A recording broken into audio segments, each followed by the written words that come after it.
மாணவர்களே, இன்று நாம் இயற்பியலுடைய 12ஆம் வகுப்பு இயற்பியலுடைய முதல் பாடம் நிலைமின்னியல் பாடத்தில் ஒரு முக்கியமான ஒரு 5 மதிப்பெண் கேள்வியை பார்க்க போகிறோம். கேள்வியினுடைய தலைப்பு மின் இருமுனையினால் அச்சுக்கோட்டில் ஏதேனும் ஒரு புள்ளியில் மின்புலத்திற்கான கோவை. இங்கிலீஷ் மீடியம் பசங்க கவனிச்சுக்கோங்க. ஃபஸ்ட் லெசன் எலக்ட்ரோஸ்டாட்டிக்ஸ் ஒரு இம்பார்ட்டண்ட்டான ஒரு 5 மார்க் கொஸ்டின் பார்க்க போகிறோம். கொஸ்டினுடைய டாபிக் பார்த்தீங்கன்னு சொன்னால் electric field on the axial line due to an electric dipole. So public எக்ஸாமுக்கு நம்ம ஒரு முக்கியமான கேள்வியாக நம்ம எதிர்பார்க்கலாம். Electric field due to an electric dipole on the axial line. So முதல்ல மின் இருமுனை என்றால் என்ன அப்படிங்கிறத பார்க்கலாம். இந்த டெஃபினேஷன் நம்ம ஏற்கனவே பார்த்துருக்குறோம். ஆனாலும் திரும்ப இந்த தலைப்புக்கு இது தேவைப்பட்டதுனால மின் இருமுனை என்றால் என்ன அப்படிங்கிற தலைப்பை நம்ம கொஞ்சம் பார்த்துக்கலாம். ஸோ மின் இருமுனை என்றால் என்ன? ஒன்றுக்கு ஒன்று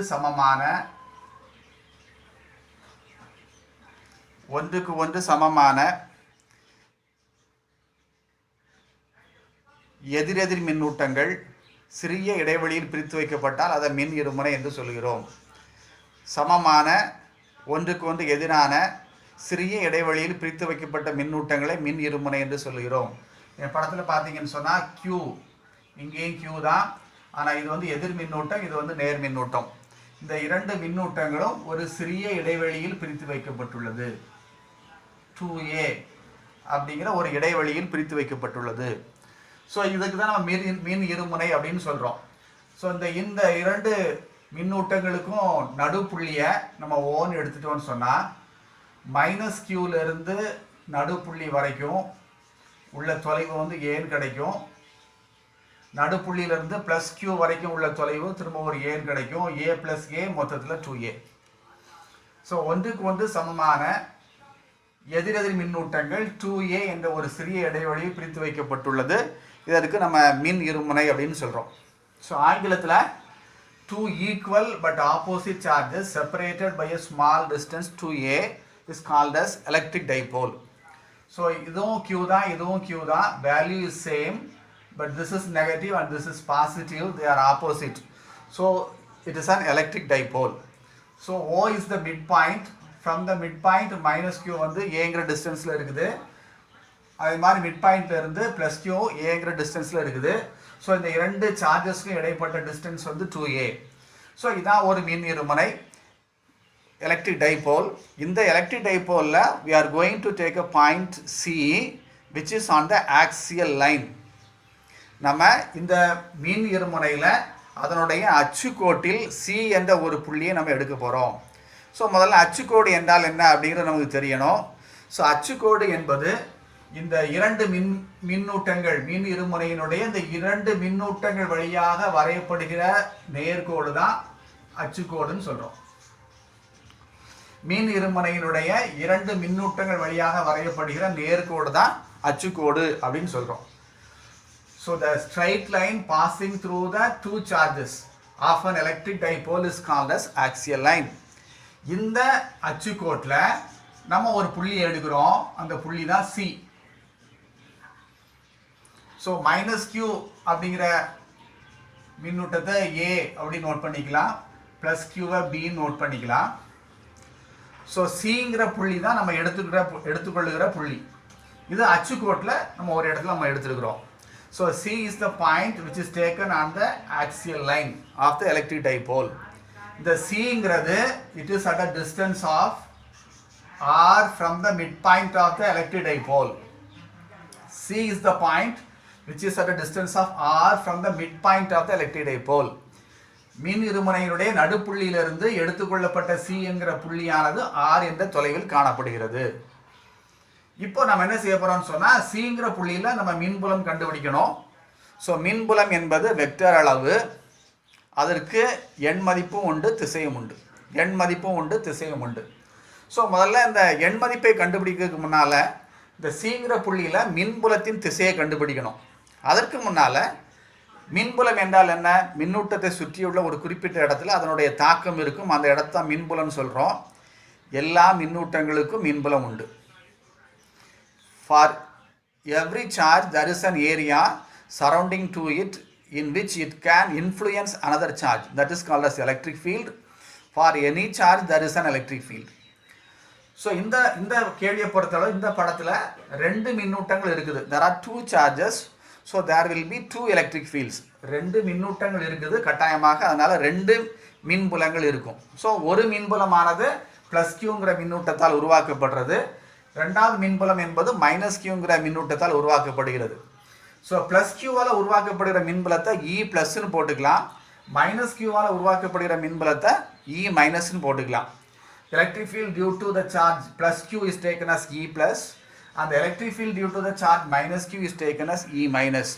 ஸோ இதை நம்ம இந்த சிங்கிற புள்ளியில் நம்ம ரெப்ரசன்ட் பண்ண போகிறோம், காண்பிக்க போகிறோம். எப்படி காண்பிக்கிறோம் அப்படின்னு சொன்னால், இதை நம்ம ஏற்கனவே இந்த கான்செப்டை சொல்லியிருக்கிறோம். எந்த இடத்துலையும் மின்புலத்தினுடைய திசையை கண்டுபிடிக்கணும்னு சொன்னால், அந்த இடத்துல ஒரு ஓரலகு நேர்மின்னூட்டம் இருப்பதாக கற்பனை செய்து கொள்ள வேண்டும். அந்த ஓரலகு நேர்மின்னூட்டம் எந்த திசையில் நகருதோ அதுதான் மின்புலத்தின் திசை. So if you want to find out the direction of electric field at any point, you have to assume that there is a unit positive charge on that point, and you have to find out in which direction it will move. That direction is the direction of electric field. So சிங்கிற புள்ளியில் நான் என்ன செய்ய போகிறேன், ஒரு ஓரலகு நேர்மின்னூட்டம் இருக்கிற மாதிரி கற்பனை பண்ணிக்கிறேன். அந்த ஓரலகு நேர்மின்னூட்டம் எந்த திசையில் நகருன்னு பார்க்குறோம். உதாரணமாக ப்ளஸ் கியூ அப்படின்னு சொன்னால், ப்ளஸ் கியூ ஆனது இந்த ஓரலகு நேர்மின்னூட்டத்தை, இதுவும் ப்ளஸ் இதுவும் ப்ளஸ், அதனால் இது விளக்கும். ஸோ இந்த ஓரலகு நேர்மின்னூட்டம் சீல வைக்கப்பட்ட ஓரலகு நேர்மின்னூட்டமானது வலது பக்கமாக நகரும், அதனால் இ ப்ளஸ்ஸை வலது பக்கமாக போடுறோம், இ ப்ளஸ் வெக்டரை வலது பக்கமாக போடுறோம். So at the point C, if you place an unit positive charge, it will move in the right hand direction. So due to plus Q, the electric field E plus is on the right hand side. அதே மாதிரி minus Q வச்சு நம்ம அந்த மின்புலத்தை பார்த்தோம்னு சொன்னால், minus கியூவால் இந்த +1 மின்னூட்டமானது, ஓரலகு நேர் மின்னூட்டமானது ஈர்க்கப்படும். ஏன்னா ரெண்டும் எதிரெதிர் மின்னூட்டங்கள். ஸோ +1 கூலுங்கிற மின்னூட்டமானது இடது பக்கமாக நகரும், அதனால இ மைனஸ் உடைய டைரக்ஷனை இடது பக்கமாக போட்டுடுறோம், மேலே ஒரு வெக்டர் குறியீடும் போட்டுரும். So due to the charge minus q, if you place a unit positive charge on C, that unit positive charge is attracted by minus q, because minus q and the unit positive charge, they are in opposite way. So they will attract each other. So the +1 coulomb, it will move towards the left hand side. So E minus, you have to put it on the left hand side. Okay ma? So E plus E minus போட்டுட்டோம். இப்போ டைரக்ஷனை போட்டோம் diagram complete பண்ணியாச்சுது. Then we are going to write the equations for electric field. So there are 2 electric fields. 2 மின்புலம் இருக்குது. ஒன்று வந்து E plus, அடுத்தது E minus. ஸோ இதுக்கு முன்னால் இந்த E plus E minus கூட ஈக்குவேஷன் எழுதுறதுக்கு முன்னால் நம்ம ஜென்ரலாக மின்புலத்துக்கான சமன்பாடு தெரியணும். எலக்ட்ரிக் ஃபீல்டுக்குரிய ஈக்குவேஷன் என்ன? ஸோ அந்த புக்கில் இல்லை, நான் உங்களுக்கு எழுதுகிறேன். E is equal to E vector is equal to 1 by 4 pi epsilon 0 Q by R square. இது எக்ஸாமுக்கு நீங்கள் எழுத வேண்டாம், இதை ஞாபகம் வச்சுக்கோங்க. ஸோ E உடைய ஈக்குவேஷன் இதுதான். ஸோ இந்த ஈக்குவேஷனை நம்ம இந்த டயக்ராமில் நம்ம அப்ளை பண்ண போகிறோம். ஸோ E ப்ளஸ் நம்ம என்ன எழுதுகிறோம், E ப்ளஸ் என்பது ப்ளஸ் Q மின்னூட்டத்தால் உருவாகிற மின்புலம், அது வெக்டர் அளவு. அதனுடைய ஃபார்முலா எழுதுகிறோம் 1 by 4 pi epsilon 0 Q by plus Q பார்த்தீங்கன்னு சொன்னால், சிங்கிற புள்ளியிலிருந்து சியிலிருந்து O வரைக்கும் R, இது ஒரு A. ஸோ R மைனஸ் ஏங்கிற தொலைவில் இருக்குது. ஸோ ஆருக்கு பதிலாக R மைனஸ் ஏ எடுத்துக்கோங்க, R மைனஸ் ஏ ஹோல் ஸ்கொயர். ஸோ அந்த E ப்ளஸ் பாருங்கள் வலது பக்கமாக இருக்குது. ஸோ அதோட டைரக்ஷன் எப்படி போட்டிருக்கிறாங்கன்னு சொன்னால், ப்ளஸ் கியூவால் அது உருவாகிற மின்புலம்.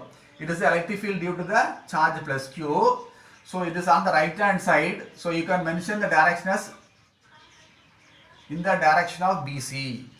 BC in திசையில் வலது பக்கம், B இலிருந்து C வலது பக்கம். So BC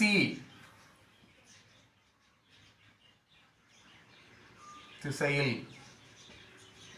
இங்கிலீஷ் மீடியம் பசங்க along BC.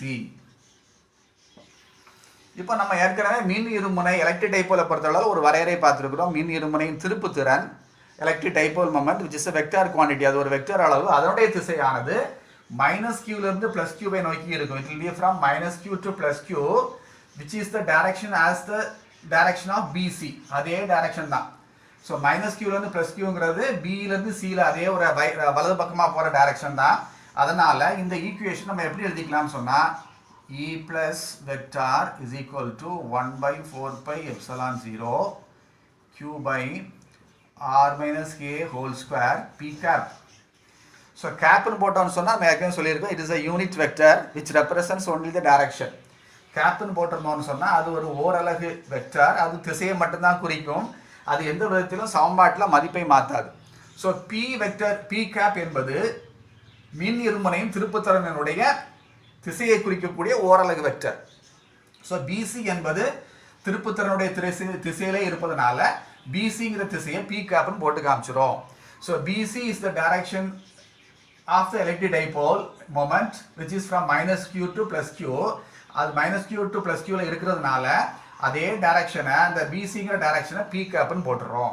ஸோ அதே மாதிரி E மைனஸ்க்கு நம்ம எழுதணும்னு சொன்னால் 1/4 pi epsilon 0 q by r, இது வரைக்கும் r, o வரைக்கும் r, இங்கே ஒரு a இருக்குது -q வரைக்கும். So r plus a whole square. இங்கே r minus யாருக்கு பேர் r minus a, இங்கே r plus a whole square p cap போட்டுறோம். ஆனால் இந்த E மைனஸ் என்பது இந்த p cap, அதாவது மின் இருமுனையின் திருப்புத்திறனுக்கு எதிர் திசை, வலது பக்கமாக திருப்புத்திறன் இருக்குது, ஆனால் இது இடது பக்கமாக. ஸோ டைபோல் மொமெண்ட்டுக்கு it is in opposite direction. So you have to write a minus. ஈக்குவேஷனில் ஒரு மைனஸ் போட்டுறோம். So there are 2 electric fields, 2 மின்புலம் இருக்குது, ரெண்டையும் நம்ம ஈக்குவேஷனில் எழுதிட்டோம். Then we have to find out the total, மொத்தம் எவ்வளோன்னு கண்டுபிடிக்கணும்.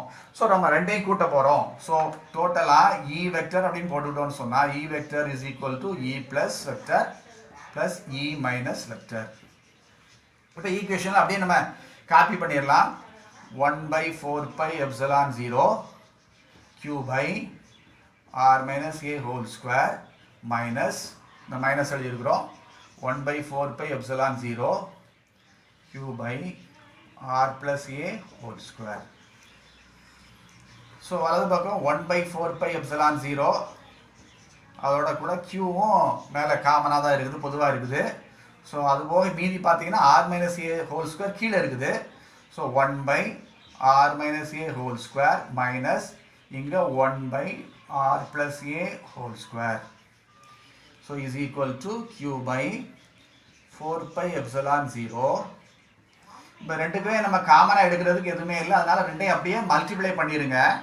So r minus a whole square into r plus a whole square. மேலே வரும்போது இந்த r minus a whole squareங்கிறத ஷார்ட்டாக ஞாபகம் வச்சுக்கோங்க, இது எழுதிக்கலாம், அடுத்தது எழுதிக்கோங்க. So r plus a whole square minus நடுவில் இருக்குது, இங்கே r plus a இருக்குது, r minus a whole square. So is equal to q by 4 pi epsilon 0. இப்போ இதை வந்து நம்ம a plus b into a minus bங்கிற ஃபார்முலாவில் நம்ம எக்ஸ்பேண்ட் பண்ணிக்கலாம்.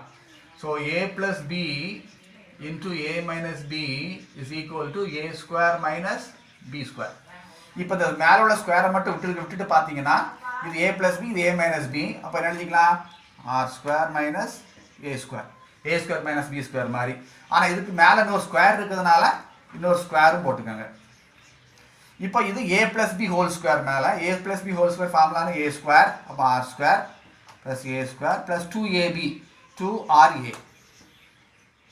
அடுத்து r minus a whole squareக்கு ஃபார்முலா என்ன, a square r square plus b square a square minus 2ab 2ra. ஆனால் இங்கே ஒரு மைனஸ் இருக்கிறதுனால நம்ம என்ன செஞ்சிடலாம், எல்லாத்துக்கும் மைனஸ் உள்ளதெல்லாம் ப்ளஸ் போட்டுருங்க, ப்ளஸ் உள்ளதுக்கு மைனஸ் போட்டுருங்க. இதில் ஆர் ஸ்கொயர் எதுவும் இல்லைன்னா ப்ளஸ்னு அர்த்தம். ஸோ மைனஸ் போட்டுருங்க, ஏ ஸ்கொயர் ப்ளஸ்ல இருந்து மைனஸ் போட்டுரு, மைனஸ் உள்ளதுக்கு ப்ளஸ் போட்டுருங்க, அவ்வளோதான்.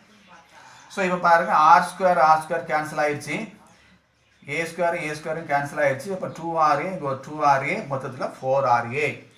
ஸோ நம்ம இந்த ஈக்குவேஷனை கண்டினியூ பண்ணோம்னா q by 4 pi epsilon 0 4RA divided by r square minus a square p cap போட்டுட்டோம், எல்லாத்துலேயும் பி கேப் போட்டுக்கோங்க. So p cap. இப்போ நம்ம இங்கே ஒரு சின்ன ஒரு அசம்ஷன் கற்பனை பண்ண போகிறோம். எப்படின்னு சொன்னால், ஏயை ஒப்பிட்டு பார்க்கும்போது ஆர் வந்து ரொம்ப ரொம்ப பெருசு. இந்த ஏயுடைய மதிப்பை போட்டு பார்க்கும்போது ஆர் ரொம்ப பெருசு, ரொம்ப பெரிய அளவு. இது வந்து மிகச்சிறிய இடைவெளின்னு ஏற்கனவே சொல்லியிருக்கோம், வெரி ஸ்மால் டிஸ்டன்ஸ்.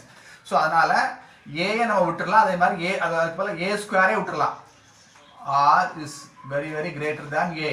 ஆர் ஆனது ஏயோட ரொம்ப ரொம்ப பெருசு. ஸோ ஏ ஸ்கொயரை நம்ம விட்டுட்டோம்னு சொன்னால் q/4πε0 4RA. ஸோ இதை விட்டுட்டோம்னு சொன்னால் மேலே ஒரு ஸ்கொயர் விட்டுட்டேன் நான். ஸோ இதை அப்படியே ஏ ஸ்கொயர் விட்டுருங்க, டேம் விட்டுருங்க. அப்போ ஆர் ஸ்கொயர் மேலே ஒரு ஸ்கொயர் இருக்குது, அப்போ r⁴ p cap. So q/4πε0. இப்போ திரும்பவும் நம்ம ஒரு அசம்ஷன் பண்ண போகிறோம். இந்த ஒரு ஆரையும் r⁴ கேன்சல் பண்ணால் r³ கிடச்சிடும். இங்கே மேலே உள்ள டேம்லாம் எடுத்துக்கோங்க. q4a p gap. இதை அப்படியே பார்த்துட்டீங்கன்னா இந்த இடத்துல நான் மேலே உங்களுக்கு எழுதுகிறேன். மின் இருமுனை -q + q அப்படிங்கிறது ஒரு மின் இருமுனை. அதனுடைய திருப்புத்திறனுக்கான ஃபார்முலா என்ன? p vector is equal to 2aq p cap. சரியா? இந்த எலக்ட்ரிக் டைபோலோட டைபோல் மொமெண்ட்டுக்கு ஃபார்முலா இதுதான். டிஸ்டன்ஸ் வந்து 2a, சார்ஜ் வந்து q, any one of the charge that is q. அதனுடைய ஓரளவு வெக்டர், திசையை குறிப்பதற்கான வெக்டர் வந்து p cap. So 2aq into p cap வந்து p வெக்டர், மின் இருமுனையின் திருப்புத்திறன். 2a என்பது மின்னூட்டங்கள் இடைப்பட்ட தொலைவு, q என்பது ஏதேனும் ஒரு மின்னூட்டம், ரெண்டு ஒன்று தான். p கேப் என்பது அதனுடைய திசையை குறிக்கக்கூடிய ஒரு ஓரலகு வெக்டர். ஸோ இது எல்லாமே நம்ம என்ன செஞ்சுக்கலாம், p வெக்டர் அப்படின்னு எடுத்துக்கலாம். ஸோ நான் இங்கே இருக்குது பார்த்தீங்கன்னா q4ap. ஸோ இந்த 4 மட்டும் நம்ம 2 × 2 எழுதிட்டோம்னு சொன்னால் அப்போ நமக்கு என்ன கிடைக்குது பாருங்க. இந்த கீழே இந்த இடத்துல வரும்போது 4a இருக்குதா, 4a q p கேப் இருக்குது. இந்த 4 மட்டும் 2 × 2 எழுதிக்க, 2 × 2aq p கேப். ஸோ இதுக்கு பதிலாக நீங்கள் p வெக்டர் போட்டுடலாம். அப்போ 2p வெக்டர். ஸோ இது எல்லாத்தையும் சேர்த்து, மேலே உள்ள எல்லாத்தையும் சேர்த்து நம்ம என்ன போட்டலாம், 2p வெக்டர்னு போட்டலாம். ஸோ r⁴ ஒரு பவரை கேன்சல் பண்ணிட்டு r³. ஓகேவா? So E is equal to q/4πε0. q வராது, q சேர்த்தா எழுதியிருக்கிறோம். 1/4πε0 2p vector divided by r³. இதுதான் மின் இருமுனையால் அச்சுக்கோட்டில் ஏதேனும் ஒரு புள்ளியில் மின்புலத்திற்கான சமன்பாடு. So this is the equation for the electric field, vector போட்டுக்கோங்க. So this is the equation for electric field due to an electric dipole on the axial line. So இது ஒரு இம்பார்ட்டண்ட்டான ஒரு 5 மார்க்கு. ஸ்டூடெண்ட்ஸ் எல்லாம் நல்லா தரவாக பண்ணிக்கோங்க. ஸோ இதில் டவுட்ஸ் இருந்தால் நம்ம அடுத்த கிளாஸில் பார்த்துக்கலாம்.